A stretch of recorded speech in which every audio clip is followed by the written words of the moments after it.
आज एआईएमआईएम के राष्ट्रीय अध्यक्ष बैरिस्टर असदुद्दीन ओवैसी साहब का जन्मदिन है।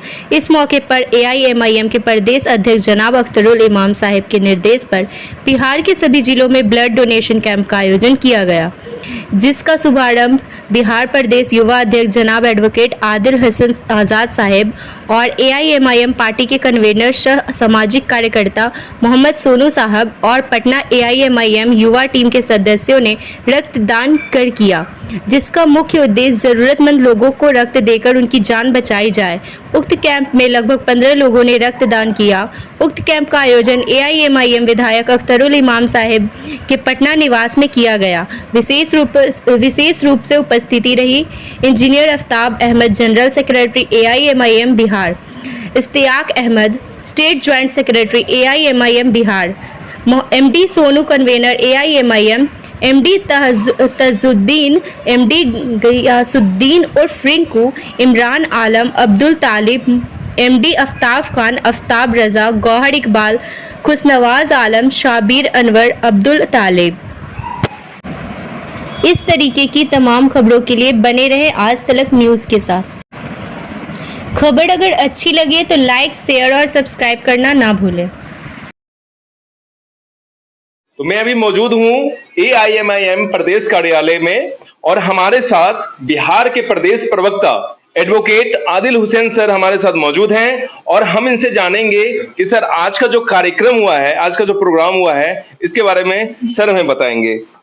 सर, आज ब्लड डोनेशन का कार्यक्रम किया गया है और आज ओवैसी साहब का जन्मदिन भी है, तो सर आप हमें बताएं कि आज का कार्यक्रम में क्या क्या हुआ। पूरे बिहार में मुख्तलिफ जगह, सीमांचल हो, मिथिलांचल हो, चंपारण हो, सारण हो, सब जगह ब्लड डोनेशन एमआईएम युवा टीम कर रही है। अख्तरुल इमाम साहब और इंजीनियर आफ्ताब साहब पार्टी के जनरल सेक्रेटरी ने एक मशवरा दिया और युवा टीम ने उसको कबूल किया और पूरे बिहार में हो रहा है। मुझे लगता है कि इससे बड़ा ह्यूमैनिटी, इससे बड़ा चैरिटी, ह्यूमैनिटेरियन अप्रोच कुछ नहीं हो सकता। आप खाना खिला सकते हैं एक टाइम, आप किसी को रहने के लिए जगह दे सकते हैं, लेकिन खून देना, रक्त देना जो सबसे अनमोल चीज है वो आप देते हैं, अच्छी बात है। क्योंकि कल ही दोपहर का, शाम का डिसीजन था, इसलिए हम लोग ने मेगा बहुत बड़ा पैमाने पे नहीं कर पाए। तो आज सर जो डोनेट किया गया, लेकिन पूरे अगला जो मेरा टारगेट इंशाल्लाह अगले साल रहेगा, बिहार का मेगा ब्लड कैंप एमआईएम इंशाल्लाह। आज जो ब्लड डोनेट किया गया है, तो ये ब्लड सर कहाँ? रेड क्रॉस सोसाइटी पूरे बिहार में है और हेल्थ डिपार्टमेंट का है, रेड क्रॉस से टाई अप है, तो उससे कोऑर्डिनेट करके हमने उनसे गुजारिश की थी कि आप मुझे सहयोग कीजिए और सब रेड क्रॉस सोसाइटी को हमने ब्लड दिया और उन्होंने अपनी टीम भेजी और बहुत जगह हम खुद उनके सोसाइटी में नौजवान को लेके गए और वो ब्लड लिए और जिस इंसान को जरूरत होगी उनके लिए तोहफा है बैरिस्टर असदुद्दीन ओवैसी साहब के चाहने वालों की तरफ से। तो सर और मतलब गरीबों के लिए सर और कुछ आज जन्मदिन है? जन्मदिन ये खून से बढ़ के ये क्या हो सकता है? हाँ, कोई कहीं अररिया में कोई फल बांट रहा है, कटिहार उटियार में कोई फल बांट रहा है, कोई जिसको जैसे करना है। मतलब बिहार में ही नहीं, राजस्थान में, दिल्ली में, यूपी में, तेलंगाना में, महाराष्ट्र में, जहां जहां एमआईएम की यूनिट है और जहां नहीं भी है, विदेशों में भी जो भारत से रिश्ता है, जिनको बैरिस्टर असदुद्दीन ओवैसी साहब से प्यार है, वो अपने अपने किस्म से वो कुछ ना कुछ अच्छा कर रहे हैं। और बैरिस्टर असदुद्दीन ओवैसी साहब की यही सीख है कि मोहब्बत बांटो, नफरत हारो। ये हमारी बैरिस्टर साहब की सीख है और उस पर हम अमल कर रहे हैं। कितना ब्लड हुआ? अब टोटल तो रात तक फिगर आएगा, क्योंकि ये नहीं बतला पाएंगे। हर जगह नौजवान दे रहे हैं, क्योंकि जब तक नहीं रात में फाइनल 8-9 बजे आएगा। बक्सर में चल रहा है, बहुत जगह 2-3 बजे से शुरू हुआ, कहीं सुबह भागलपुर में सुबह 7 ही बजे से शुरू हो गया, दरभंगा में 10 बजे से हुआ, छपरा में 3 बजे हुआ। इसलिए अभी फाइनल फिगर नहीं आया, लेकिन इतना है कि अरे एक भी दे रहे हैं, ये मेरे लिए, मैं तमाम लोगों जिसने भी दिया, मैंने भी दिया अल्हम्दुलिल्लाह, दूसरे लोगों ने भी दिया, उनका मैं शुक्रगुजार हूँ कि आपने बहुत बड़ा काम किया। बैरिस्टर असदुद्दीन ओवैसी साहब के जन्मदिन के अलावा आपने रक्त दान नहीं किया, आपने जीवन दान दिया। ये आप कोशिश कीजिए अपनी जिंदगी में। एमआईएम की तरफ से हम कोशिश करते हैं कि हर साल हम ब्लड दें, लेकिन अगले साल जो इंशाल्लाह होगा वो मेगा ब्लड कैंप होगा, वो बिहार में एक रिकॉर्ड इंशाल्लाह। रक्तदान जो होता है महादान होता है, और ये ख्याल कैसे आया कि आज जन्मदिन के अवसर पर इस कार्यक्रम को आयोजित किया जाए? मेरे प्रदेश अध्यक्ष अख्तरुल इमाम साहब ने और जनरल सेक्रेटरी साहब ने मशवरा दिया कि आप लोग भी कीजिए, नौजवान हैं, आप लोग दीजिए, भागीदारी लीजिए, तो उनके मशवरे को हमने कबूल किया और ये बहुत ही अच्छा आइडिया लगा। इंसानियत का खिदमत इससे बड़ा कुछ नहीं हो सकता, इसलिए हमने दिया। अब कोशिश करेंगे कि आइंदा साल मेगा हो, उससे बाद और सुपर मेगा हो, उससे बड़ा और ब्लॉकबस्टर हो, ताकि इंसानियत की मदद की जा सके। पॉलिटिक्स क्या है? सोसाइटी की सर्विस करना। एमआईएम उसी पार्ट ऑफ द टीम है, वो चाहती है कि जितने ज्यादा से ज्यादा लोग की मदद करे। सर, बिहार की जनता को क्या संदेश देना चाहते हैं? आज ओवैसी साहब का जन्मदिन भी है, तो आप अपनी पार्टी की तरफ से बिहार की जनता को क्या संदेश देना चाहते हम बिहार की जनता को यही संदेश देना चाहते हैं कि भाजपा की मक्कारी में आप मत पड़िए। ना 2 करोड़ रोजगार मिला, ना 15 लाख आपके अकाउंट में आया, ना महंगाई कम हुई। आज ना स्मृति ईरानी दिख रही है सिलेंडर लेके, ना मोदी जी दिख रहे हैं महंगाई पे बोलते हुए। इसलिए और ना ये महागठबंधन जो ठगों का बंधन है, ना रोजगार मिला 10 लाख, ना भाजपा 19 लाख रोजगार दी, ना 2 करोड़ दी, ना तेजस्वी यादव के कलम की स्याही सूख गई है। जो 10 लाख रोजगार पहले कैबिनेट में देने वाले थे, 10 महीना हो गया, 10 रोजगार नहीं दिखता है। उर्दू अनुवादक, उर्दू टीईटी, इंजीनियरिंग विभाग, वार्ड सचिव, वो लोग को आप 1.25 लाख लोग को ऐसे ही निकाल दिए। सम्राट चौधरी मंत्री थे भाजपा के, उन्होंने निकाला। नीतीश जी आपने क्यों अप्रूव किया? क्यों तेजस्वी यादव अप्रूव किया? उनको बुलाकर आप वो करें, बात करें उनसे, उनको कंपनसेट करें, कहीं दूसरे डिपार्टमेंट में डाले। आप मन करेगा किसी को नौकरी में रख लीजिएगा, मन करेगा नौकरी में हट जाइए। तेजस्वी यादव एलिजिबल है। तेजस्वी यादव जो नौजवानों के, वो खुद चपरा, प्रशांत किशोर साहब बहुत अच्छी बात करते हैं। लालू जी के दोनों बेटे अगर अगर लालू जी के पुत्र नहीं रहते तो चपरासी की नौकरी नहीं होती। आपको तो अनुकंपा में नौकरी मिली है, पिताजी माताजी के नाम पे नौकरी मिल गई है।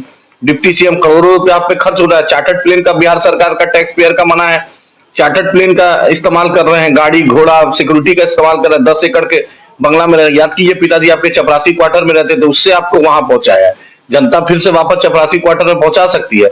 वार्ड सचिव का परिवार है, 1.25 लाख लोग है। उर्दू टीईटी का 10 साल का मामला लगभग है। उर्दू अनुवादक का, इंजीनियरिंग डिपार्टमेंट का, हेल्थ डिपार्टमेंट का है। कुछ नहीं, तेजस्वी यादव 5-6 मंत्रालय लेके बैठे हुए हैं। अरे आप में क्या काबिलियत है जो 5-6 मंत्रालय? नीतीश जी को फुर्सत नहीं, नवीन पटनायक साहब से मिल रहा है, तो शरद पवार साहब से मिल रहे हैं, तो शिवसेना से मिला रहे। बिहार को तो विकसित कीजिए पहले, बिहार को तो क्राइम फ्री नीतीश जी कीजिए। महत्वाकांक्षा पालनी है कि हम लाल किला पे झंडा फहराएंगे। अरे पीछे पोस्टर लाल किला के लगाने से कोई लाल किला में झंडा फहराता है? मेरे घर के पीछे ताजमहल का फोटो हम लगा देंगे तो हम ताजमहल के मालिक हो जाएंगे? अरे भाई, लाल किला का फोटो लगाने से कोई लाल किला में झंडा नहीं फहराता है, ना ताजमहल का फोटो डालने से। नीतीश जी को काम, बिहार को स्पेशल स्टेटस भाजपा नहीं दी, तब भी आप उसके साथ सरकार बनाए। मिट्टी में मिल जाएंगे, भाजपा में नहीं जाएंगे, रातों रात भाजपा में चले गए। क्यों नहीं नरेंद्र मोदी जी से? हम तो सवाल बिहार के आवाम को करते हैं। 2014 में आपने लगभग 35 से 37 आपने सांसद दिया, 39 सांसद दिया। बतला दीजिए 10 साल में, ये 9 साल में नरेंद्र मोदी की सरकार में मोदी जी ने बिहार पर एक भी बार कैबिनेट मीटिंग की? एक भी बार बिहार के प्लानिंग कमीशन और बिहार के मंत्रियों से, जो केंद्र में मंत्री बिहार के हैं और स्टेट गवर्नमेंट, उस पर बात की कि बिहार बीमारू राज्य है, बिहार पिछड़ा राज्य है, बिहार विकसित नहीं है, इसको कैसे बढ़ाया जाए? आपको तो हमने झोला भर भर के मोदी जी को वोट दिया, झोला भर भर के 70-80 सांसद 2 बार में दे दिया आपको। लेकिन आपने बिहार को क्या दिया? 2015 में 1.25 लाख करोड़ की बात किए थे, बिहार को पैकेज मिलेगा, उसमें 1.25 रुपया नहीं मिला। आखिर बिहार को नरेंद्र मोदी ने क्या दिया सिवाय जुमला के? अमित शाह ने पाकिस्तान के पटाखा की बात की। पाकिस्तान से क्या मतलब है? अरे आप दिन में पाकिस्तान से यहाँ के बिहारियों को मतलब नहीं है, ना हिंदुस्तानियों को मतलब है। पाकिस्तान में नवाज शरीफ के यहाँ मोदी जी जाके बिरयानी खाते हैं, जिन्ना के मजार पे अडवाणी जी जाके चादर चढ़ाते हैं। हम लोग को मेरे बाप दादा ने 1947 में पाकिस्तान को रिजेक्ट कर दिया, लेकिन भाजपा बिना मुसलमान, बिना पाकिस्तान, बिना शेरवानी, बिना बिरयानी के भाजपा की औकात नहीं चुनाव लड़ने की। भाजपा के कोई मंत्री को चैलेंज करता हूं, गिरिराज सिंह, जब बोलिएगा मुसलमान, जब बोलिएगा पाकिस्तान। अरे तुम्हारा क्या है जी पाकिस्तान में? ददियाल या ननियाल है क्या? इतना पाकिस्तान से शौक है, पाकिस्तान का खाना पीना इतना चाहिए, वहीं सेट हो जाओ। हमें क्यों नसीहत देते हो? कभी तो आज तक देश की आजादी में ना तुम्हारे बाप दादा कोई तो दिखे नहीं थे, ना आरएसएस का कोई आदमी दिखा था। आपके लोग तो माफीनामा करते थे, जेल से माफी लिखते थे, अंग्रेज से पेंशन लिया आपके लोगों ने, बार बार पाकिस्तान। अरे हिंदुस्तान के मुसलमानों को, भारतीय मुसलमानों को या बिहारियों को या किसी भी देशवासियों को पाकिस्तान से मतलब नहीं है। बिरयानी खाने मोदी जी गए थे, कंधार में आतंकवादियों को यही भाजपा सरकार, जसवंत सिंह इनके मंत्री जाकर छोड़े थे, जिन्ना के मजार पे यही लालगिरी सजवानी गए। मैं देश को बताना चाहता हूं और बिहार के लोगों से पूछना चाहता हूं, बतलाइए ना, आपने मोदी जी को इतना दिल चढ़ के वोट दिया, आपने 2014 में मोदी जी को प्रचंड बहुमत दिया, आपने 2019 में दिया। मोदी जी ने आपको क्या दिया सिवाय भाषण के? अमित शाह जी ने क्या दिया सिवाय भाषण के, जुमला के? राजनाथ सिंह जी ने क्या दिया? बतलाइए, ऐसा कुछ बतला दीजिए। आपके लोग अभी भी केरला, कर्नाटका, तमिलनाडु, पंजाब और हरियाणा और हिमाचल और जम्मू कश्मीर और साउथ ईस्ट, नॉर्थ ईस्ट राज्यों में खट रहे हैं, मजदूरी कर रहे हैं, और आप जब झोली भर भर के दे रहे हैं। अपने बच्चों के भविष्य के बारे में सोचिए कि आपको एम्स क्यों नहीं मिला अभी तक, सीमांचल को एम्स क्यों नहीं मिला, अलीगढ़ मुस्लिम यूनिवर्सिटी किशनगंज क्यों नहीं बना, बिहार को स्पेशल स्टेटस क्यों नहीं मिला, पटना यूनिवर्सिटी को सेंट्रल यूनिवर्सिटी का दर्जा क्यों नहीं मिला, बिहार को कहां है, बाढ़ से क्यों नहीं तराई हुई, पूरा सीमांचल कोसी डूब जाता है बाढ़ से, मोदी जी क्या किए सिवाय जुमला के, बतला दे बिहारियों को कितना नौकरी मिला, सीआरपीएफ में कितने लोग को बहाली हुई, आर्मी में कितने लोगों की बहाली हुई, सब जगह रेलवे में कितने लोगों की बहाली हुई, सब बहाली रुकी हुई है, लेकिन बार बार मोदी चालीसा पढ़ेंगे। अरे इस देश में मुसलमान और हिंदू भाई की तरह रहता है, खून का रिश्ता है, दिल का रिश्ता है, जिगर का रिश्ता है, ये नफरत का बीज फैला, ये आरएसएस ने संविधान को नहीं माना था, तिरंगा को नहीं माना था, सरदार पटेल सब पहले गृह मंत्री, देश के इतने बड़े लीडर ने, आरएसएस को 3-3 बार बैन इस देश में हुआ है, सरदार पटेल साहब ने लगाया आरएसएस को बैन। तो जब सरदार पटेल साहब की अकल दिमाग आपसे ज्यादा हमारे लोग आज के नेता से ज्यादा था, सरदार पटेल जानते थे कि आरएसएस देश के लिए नुकसानदेह है, तो कांग्रेस पार्टी बोलती है हम बजरंग दल को बैन करेगा, करना तुम पहले तुम करो, राजस्थान में हर दिन वीडियो आ रहा है, तुम झारखंड में करो, तुम बिहार में करो, तुम हिमाचल में करो, तुम छत्तीसगढ़ में करो, कहीं करोगे नहीं, वोट लेने के लिए कुछ भी करोगे, इंसाफ कीजिए, चाहे कांग्रेस हो, चाहे भाजपा हो, चाहे महागठबंधन हो, जो जिसको शासन मिलता है उसको इंसाफ करना चाहिए। हमारी लड़ाई मजलूमों की, हमारी लड़ाई मुसलमानों की, दलितों के, वंचितों की, हम चाहते हैं बिहार विकसित हो, बिहार फिर से उस जगह पहुंच जाए, सीमांचल विकसित हो, सीमांचल के लोग विकसित हो, हर दिन पलायन पूरे बिहार में सबसे ज्यादा। एक आखिरी सवाल है सर आपसे, एआईएमआईएम का बिहार में क्या रोल रहेगा 2024 और 2025? देखिए हमारे लीडर बैरिस्टर असदुद्दीन ओवैसी साहब ने बड़ा क्लियर अंदाज में कह दिया है,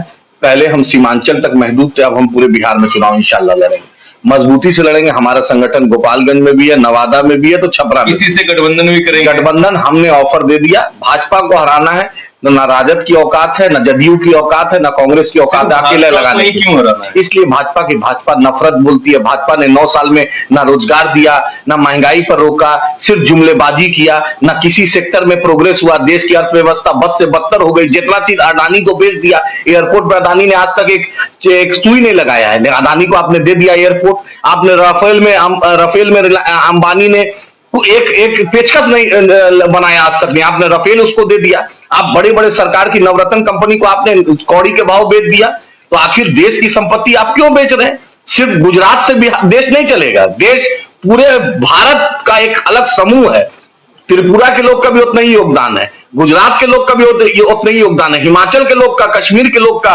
केरला के लोग का, बिहारियों का भी उतना ही योगदान है।